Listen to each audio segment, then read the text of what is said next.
2020. Happy New Year, everybody. Are you ready for 2020? 20 years into the 21st century. How did this happen? Now, for those of you that are my age or close to my age, how many of you remember vividly the 19 whatevers? The 19s. Yeah, most of us, right? How many of you remember 2000? Like New Year's Eve when it turned 2000. Remember that? Remember how we all pretended like we weren't scared about Y2K? Y2K was a big deal. Then we were told it wasn't going to be a big deal. And at 11:59:58, we're all like, this is going to be okay, isn't it? And then it hit midnight. Nothing happened. And then we all were like, I knew it all along. I knew it wasn't going to be a big deal. These people are all crazy. It wasn't a big deal. For those too young to remember, Y2K, there was a Y2K scare. There was a thought leading up to the year 2000 that when the clock hit midnight, every computer in the world would stop working. Didn't happen. But for a while, we were afraid it was going to happen. So, man, it's crazy. I've been reflecting like 20 years into the 21st century. Like, we're straight up in the 2000s now. Like, we're in. 19 is gone, 20 is here. And I've been reflecting on, I was 20 years old when it turned 2000. And I've been reflecting on those last 20 years of the 20th century and thinking about all the things that I thought we'd have 20 years into the 21st century. Like, I assumed 20 years into the 21st century that we would be able to sort of talk to whoever we wanted, whenever we wanted, over a screen. And we can do it. We have FaceTime, we can talk over computers, we can talk over our phones. I assumed that we would be able to carry around entertainment devices and televisions in our pockets. We can. We have all those things. I assumed a lot of the technology we have now would be around. There is one thing, though. There is one thing that I feel like I was promised in the 1900s, that it's 2020, and we still don't have. And I'm talking about flying cars. Who just said it? Flying cars! Back to the Future told me we would have flying cars by now. Flying cars. It's 2020, people. Why don't we have flying cars? And as I was reflecting on it, we don't have flying cars because it would be a horrible idea to have flying cars. We have a hard enough time staying in straight lines when we're on one plane, when we're just horizontal. Can you imagine if you could go horizontal and vertical as you were trying to travel? Can you imagine trying to park a car in the air? But I mean, don't get me wrong, flying cars would be amazing. You just pop in your car, you fly to work, you fly to the beach. It'd be fantastic, but it would be a disaster. So even though Back to the Future made promises, they wrote some checks that their reality couldn't cash, we don't have fly. It's so funny that you all knew. I was going to say, that's amazing. That's so funny. Now, I want you to imagine with me for just a moment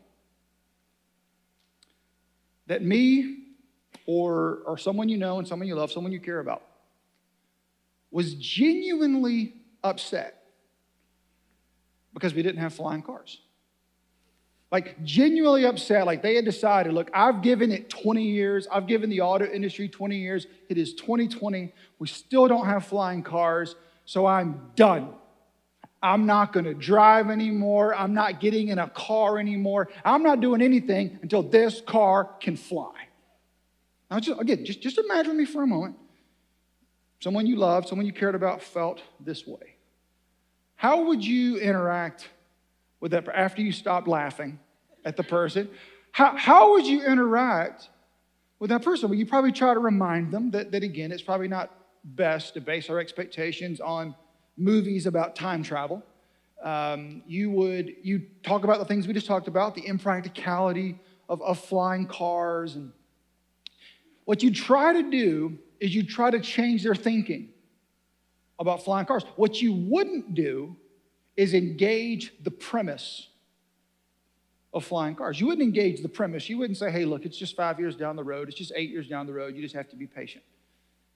You try to change the premise because what you would understand inherently about that problem you would understand that it's the premise itself that's the problem.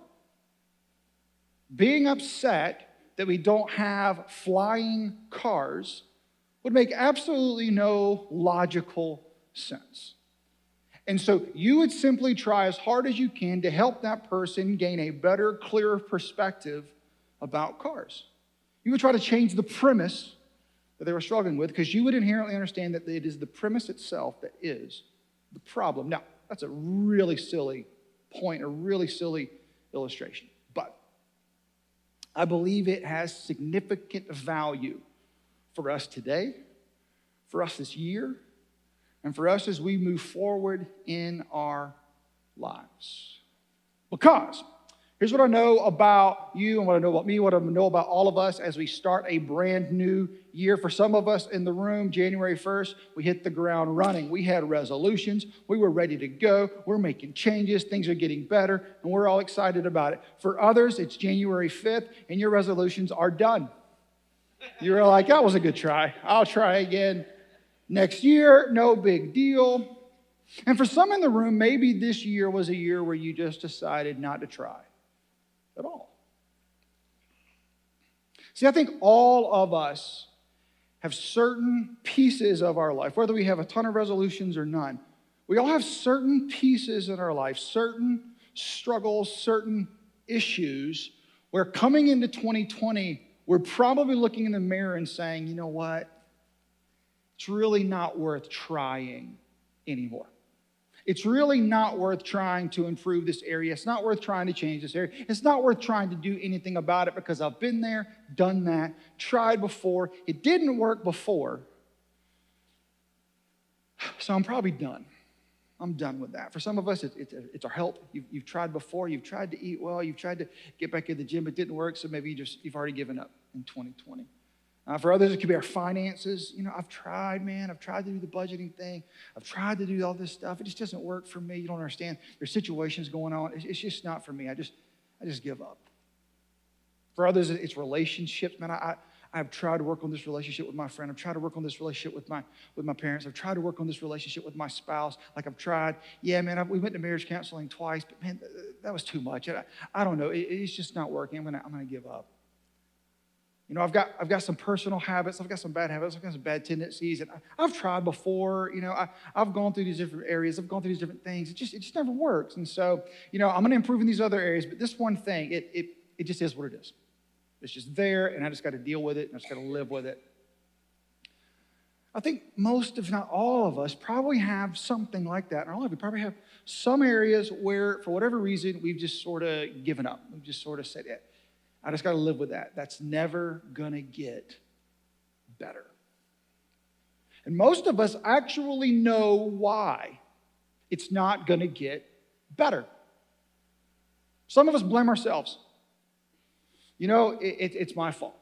If I were just stronger, if I just had more willpower, if I were just better, if I could just figure this out, if I was just smarter, but I'm not. I am who I am. And so it is what it is. For others of us, we blame other people. Right now in your brain, you're talking about me saying, Trey, you don't understand.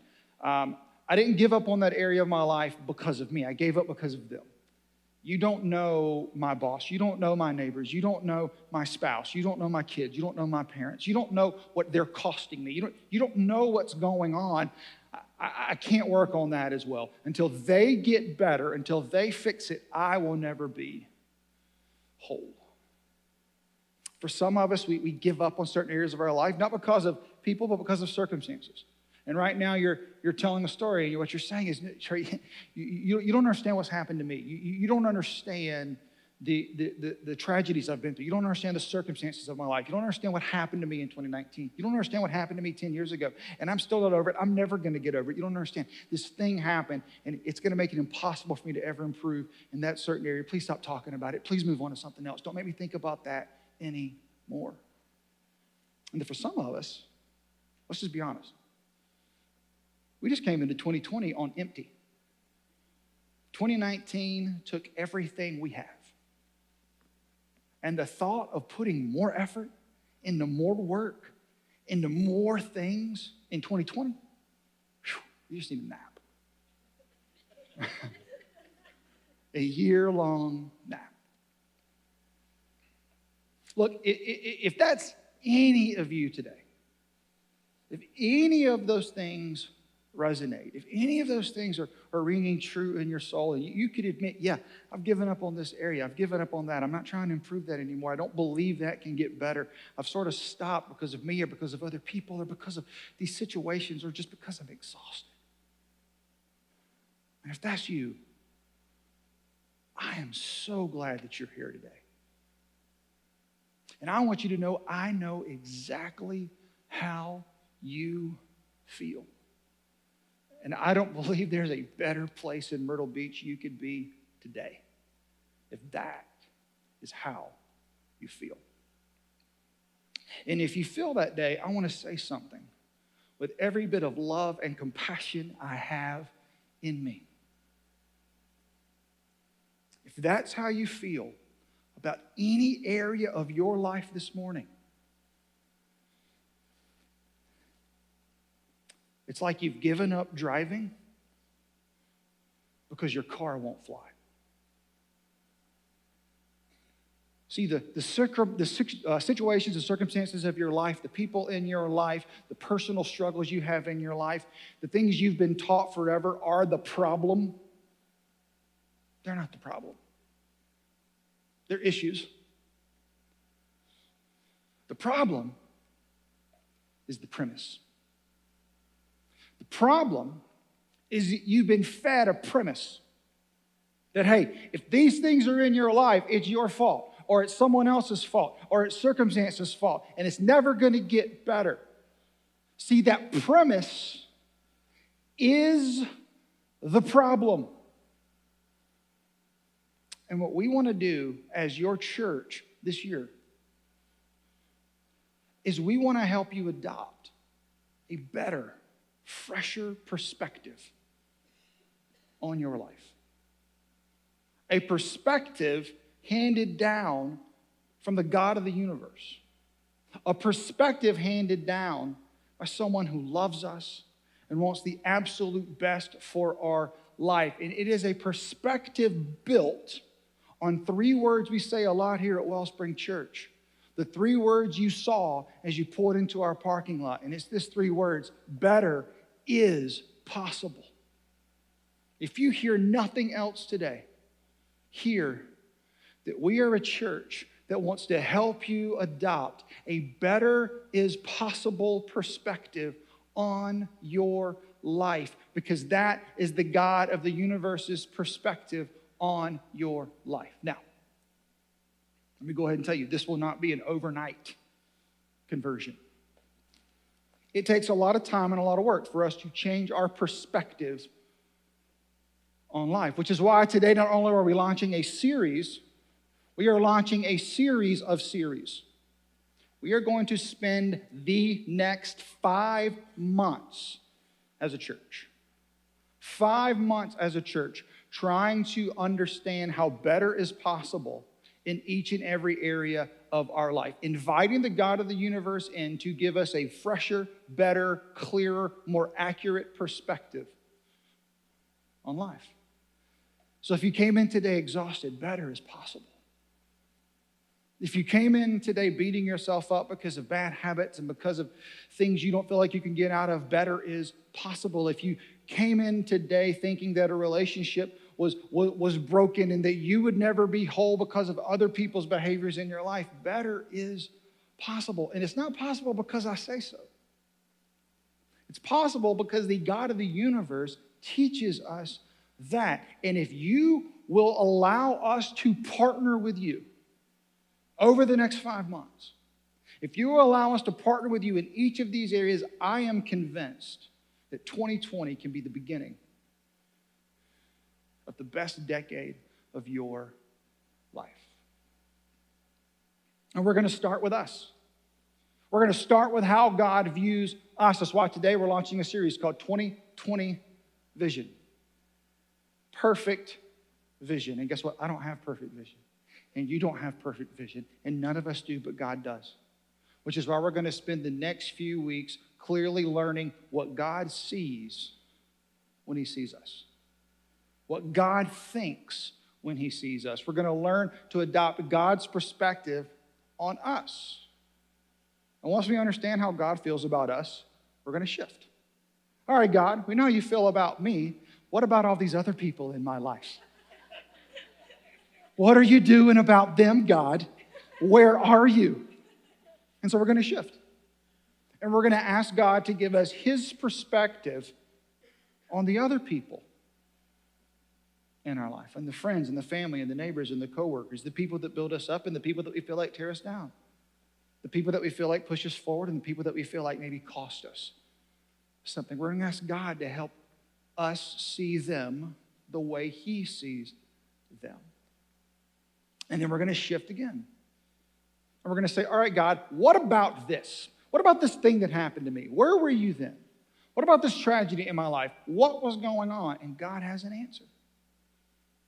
God can fully explain and walk us through those deepest, darkest moments of our life, the tragedies in our life, and he can help us to begin to adopt his perspective even on those dark moments. And in that moment when we adopt his perspective, we can begin to see that even in that, better really is possible. And then we're going to round out the spring in May, when we're all going to be even more tired than we are now. Not sure how that's possible. But did you know God even has a perspective on your energy level? God has a perspective on your rest.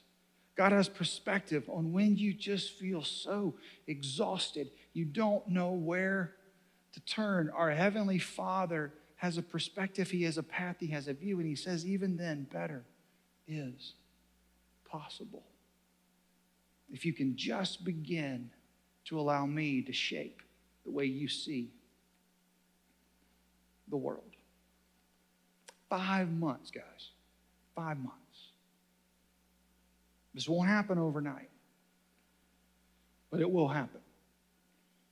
If you're a guest today, it's your very first time with us and you're checking out the things of God, I want you to know you're invited to join us on this journey. And there's no more valuable journey you could take in 2020 than to begin to allow God to change the premise of your life. To begin to allow God to change the premise of how you decide if things are good or bad. The premise of success or failure. Because for the vast majority of us, I tell you, it is the premise that is the problem. To help you understand why I think that, I want to turn to a man we turn to a lot here at Wellspring Church. It's a man named Paul. If you attend Wellspring, you have heard me explain who Paul is roughly 4,000 times. But if you are a guest, let me explain who Paul is. Paul was an early church father. He was a pastor. Paul was an early convert to Christianity, and he was Christianity's first missionary. He would travel to new towns, and he would start churches, and he would then raise up leaders in those churches. He would move on to other areas and start new churches. And he was given a specific calling by God to instruct these churches on how to follow Jesus. They didn't have a Bible yet. Paul literally wrote it. Paul wrote about half of what we call the New Testament. And what Paul would do is Paul would write letters to churches, giving them instructions on what it meant to be Christians. And he would write letters to churches that he started, and he would even write letters to churches that he didn't know. What we're going to look at today is a letter he wrote to a church he had never met. He wrote this letter to Jewish people who had moved to Rome, who were converting to Christianity and had questions. And so Paul writes them a letter. It's called the Book of Romans. And in this letter, what Paul basically does is he writes a letter to people who need their perspective changed. He writes a letter to people whose problem is the premise of their life. They had a premise that if they did certain things, God would do certain things. And that if bad things happened to them, it was because they had been bad. And they had a very behavioral premise with the God of the universe. And Paul writes in this letter and says, no. It's so much better than that. You have no idea how God sees you. And so he spends 11 chapters, the first 11 chapters of the book of Romans, explaining how God sees them by showing them what God's done for them. You know, there's no better way to know how someone feels about you than to look at what they've done for you. Actions speak way louder than words. And so what Paul does, he spends 11 chapters saying, here's what the God of the universe has done for you. This is the new perspective you should adopt. And then in chapter 12, he says, in light of this perspective, here's the new premise you should adopt for your life. In light of this perspective, here's the new operating mode of your life. And so this is where we're going to start 2020. We're going to start with one simple decision. It's a decision many of us in this room have made at one point. It's a decision that I'm hoping everyone in the room can make today, but it's a bigger, more powerful decision than maybe we even think. And it's this one decision that shifts our perspective and prepares us for everything God wants to do in 2020. So if you have your Bibles, you can turn to Romans chapter 12, starting in verse 1. Again, remember, 11 chapters of here's what God has done for you. And at the beginning of Romans chapter 12, verse 1, Paul gives us an invitation. Paul gives us an instruction. And here's what he says. He says, and so, dear brothers and sisters, I plead with you to give your bodies to God. Give your bodies to Him. What he means by that is to completely and totally surrender every aspect of your existence to the God of the universe. Specifically to His Son, Jesus, the man that He sent to earth. What Paul means there and what this invitation is you should surrender complete and total control of every area of your life to my Son, Jesus. You should let Him be in charge of everything. You should give your bodies, give your soul, give your mind, give it all to God. Give Him complete and total control. When Jesus says, look left, look left. When Jesus says, jump, you say, how high? When Jesus says, do that, you say, okay. When Jesus says, don't do that, you say, yes, sir. Paul is saying you should surrender and abandon all your needs, all your wants, all your desires, all your hopes, all your dreams, all of it to my Son. That's what God would say. Give it all to Jesus. And any reasonable, rational person would say, well, why, Paul, would I do that? Any reasonable, rational person except the readers of the book of Romans. Because as I said, Paul spent chapters 1 through 11 explaining. That's why he says, and so. Other translations say, therefore, because of. In light of chapters 1 through 11, you should do 12.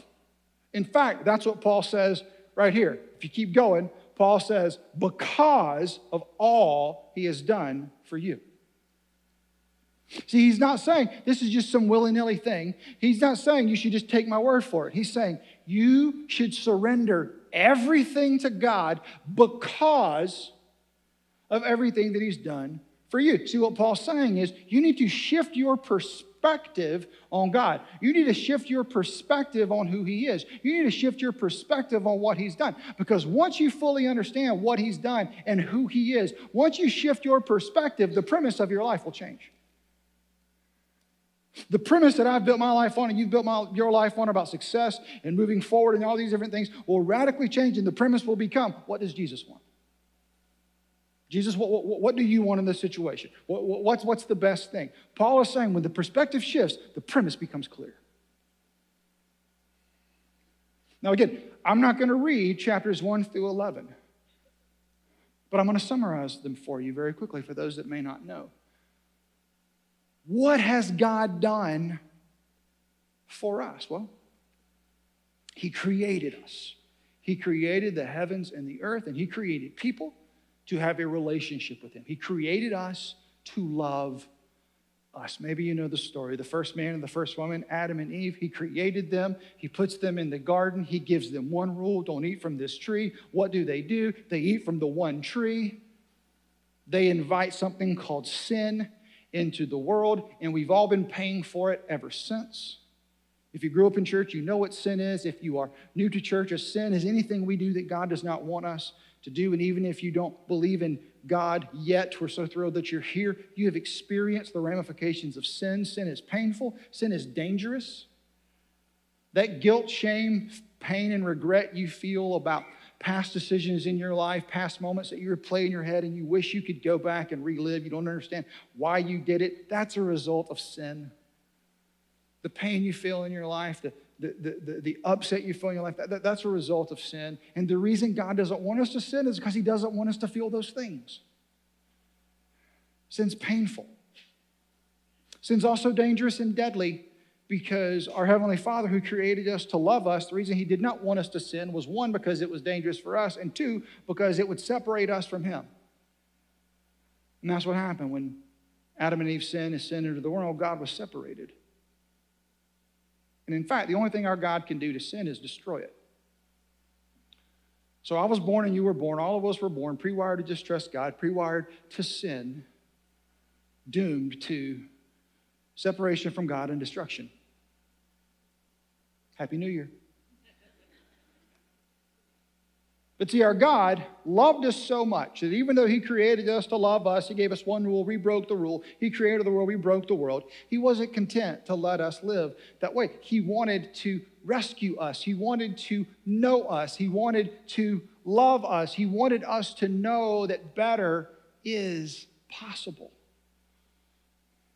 So we decided to pick one man, a man named Abraham. And he said, hey, Abraham, I'm going to do something special through you and your descendants.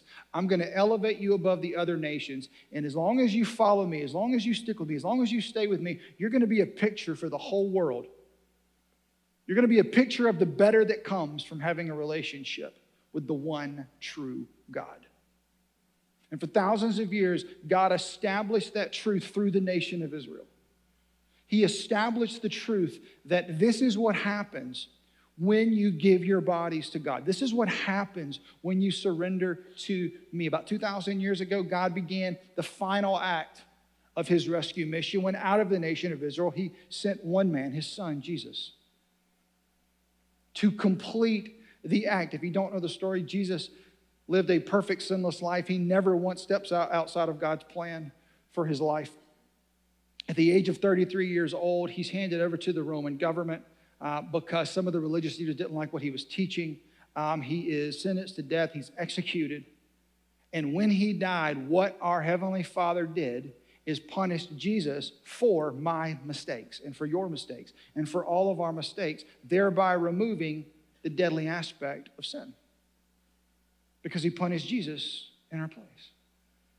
And maybe you know the story. Jesus dies on a Friday. He doesn't stay dead on Sunday morning. He comes back to life. We believe he physically, literally walks out of the grave, thus removing the pain of sin, the power of sin. He proved he had power over it. So for those of us who believe in him, we can be set free from that pain in our own lives. So again, when Paul says, I plead with you to give your bodies to God because of all he has done, what he's saying is, because God loved you so much, he created the world and created you to know you. He loved you so much that even though you broke the world, he sacrificed his own son to come and rescue you. He loved you so much that while living on earth as a man, Jesus himself chose to give up his own life for yours. That's how much he loves you. So he said, give your bodies to God because he's an all-loving God. No one's ever loved you that much. But wait, there's more. Not only is he all-loving, he died and came back to life, which means he has power over all things. So Paul is saying, give your bodies to God because he's all-loving, because he's all-powerful. And just to throw one more in there, he's all-knowing. He actually knows the future. So the God of the universe loves you so much. He sacrificed his own son for you. He's powerful enough to bring him back to life, and he knows what's going to happen tomorrow. And all he wants is to give you the best life possible. That's what Paul explains in chapters 1 through 11. And so when in verse 12, when he says, therefore, give your bodies to God, the reasonable, rational response is, well, of course. Why would I do anything else? And the reason we don't do anything else is because we base our life on the wrong premise. The premise of, well, I've got to do this to succeed. I've got to have that to succeed. This is how I measure better. This is what that means. And Paul is saying, no. Guys, you don't get it. That is all wrong. Not only is it wrong, it's a trick. You are being tricked by an enemy who is feeding you a false premise because he wants you to be miserable. But our God did all this stuff to prove he really was who he says he is. So in light of all that, gain that perspective and change the premise of your soul. Give your bodies to God because of all of the things he's done. And I know for some of us in the room are like, I've done that. I did that back in high school, back in college. I went to a church where you actually had to walk the aisle, shook the pastor's hand. Everybody voted on me. It was great. Nobody voted no. I got baptized 15 years ago. I'm good, Trey. I've done that. I'm good. Watch what Paul says here. The way we do this is to let our bodies be a living and holy sacrifice, the kind he will find acceptable. This is truly the way to worship him. A living sacrifice, a daily sacrifice, a moment-by-moment sacrifice. Choosing to embrace God and through his son Jesus as the leader of your life is not a one-and-done decision. It is an everyday decision. It is a moment-by-moment decision. It is, I've just been cut off in traffic. Who am I giving my body to? It is, my boss just yelled at me. Who's in charge? It is, you won't believe what my spouse just did today. Who's in charge? It is a living, holy, breathing, moment-by-moment decision. And don't miss this word. Guess what he finds acceptable? You know what that means? That means there are things he doesn't find acceptable. You need to hear me say that. This is a free gift. But it's free because it doesn't cost us anything other than everything. I don't have to do anything except everything. I can't perform my way to God, but the premise of my life must shift. The premise of my life must change. Moment by moment, Jesus is in charge. I am not. That's what he finds acceptable. And Paul says that's truly the way to worship him. That word just simply means our response. What other reasonable, rational response is there to an all-loving, all-knowing, all-powerful being who wants to guide your life? The only reasonable, rational response is to wake up every morning, every day, every moment. All right, you're in charge, God. I don't know what's going on here, but you're in charge. I don't know what's happening here, but you're in charge. I don't know what's happening here, but you are in charge. See, when you gain the perspective of who God is and what God's done, the only reasonable, rational response is to shift the premise of your life. That we are no longer in charge. And that he is. Because of all that he's done for us. And when we make that decision, here's what Paul says. Here's what happens. Don't copy the behavior and customs of this world. Don't try to retake control. Don't fall for a false premise. Don't follow the other premises. Don't do that. But instead, let God transform you into a new person by changing the way you think. Let God change you into a new person by changing the way you think about yourself and the way you think about other people and the way you think about the good moments in your life and the way you think about the bad, painful moments in your life. The way you think about being full And the way you think about those moments where you just feel empty. As I said, that change doesn't happen overnight, but over the next few months, we believe that the God of the universe can begin to radically change the way we think about every area of our life as we gain his perspective and as we adopt his premise that he and he alone is in charge. And as we do, we'll begin to see not only is better possible, better is promised. Watch this. Then you will learn to know God's will for you, which is good and pleasing and perfect. Then you will know.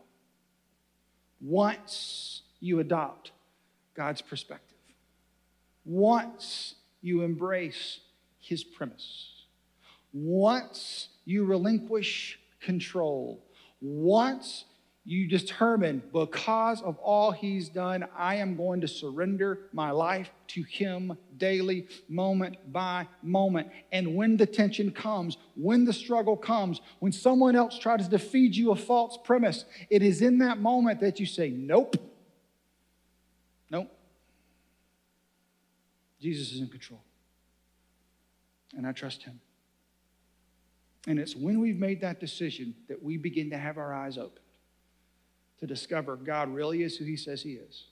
And he really will do what he says he's going to do. What if in 2020, God's main desire for your life isn't better results, but a better perspective? What if your problem isn't other people? What if your problem isn't your bad habits? What if your problem isn't the circumstances of the past? What if your problem is the premise? And what if today God is inviting you to adopt a new, clearer, better perspective and to build your life on a new, better, perfect premise? And what is that premise? It's something we say a lot here at Wellspring Church. It's that Jesus is the sole source of our soul's satisfaction. He's it. He is the sole source of that peace and contentment and joy that you have been desperately searching for. If you tried in 19 and in 18 to find it in other things, if you tried to find it in success, if you tried to find it in finances, if you tried to find it in exercise, if you tried to find it in all those places and it didn't work, I know you're frustrated. I know you're upset. I know you want to give up. But you're stopping driving because your car won't fly. The premise is the problem. And in 2020, God is inviting us to flip the script. God is inviting us to adopt his perspective. I'm speaking to people who have called themselves Christians for 20 plus years. I know in my life there are areas, there are places where I've stopped saying Jesus is the sole source of my soul's satisfaction and I chase other things. In 2020, we need to put that aside. Do you know where you are taking back control? It's where you are most dissatisfied.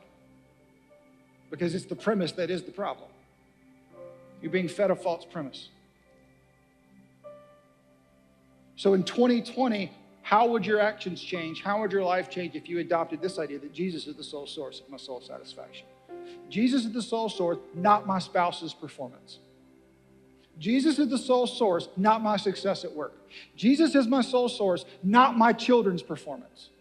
Jesus is the sole source of my soul's satisfaction. For some of us, we need to be reminded of that truth today. For others, today might be a chance to embrace it for the very first time.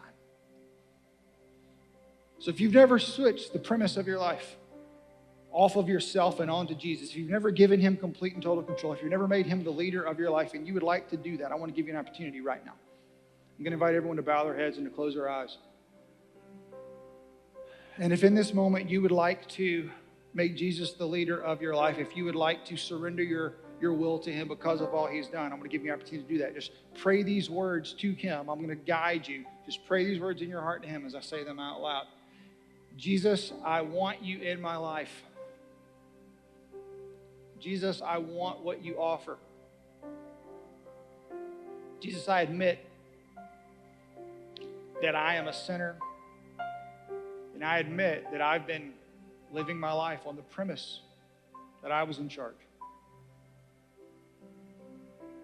But in this moment, I believe that you are who you say you are, that you came to rescue me. I believe that you died for me. I believe that you came back to life. And I believe that better is possible with you in charge. So today I commit my life to you. I commit to allowing you to come in and be in charge of every area. I commit to allowing you to change me so that I can see the world how you see the world. Thank you for saving me, Jesus. I give you control of my life.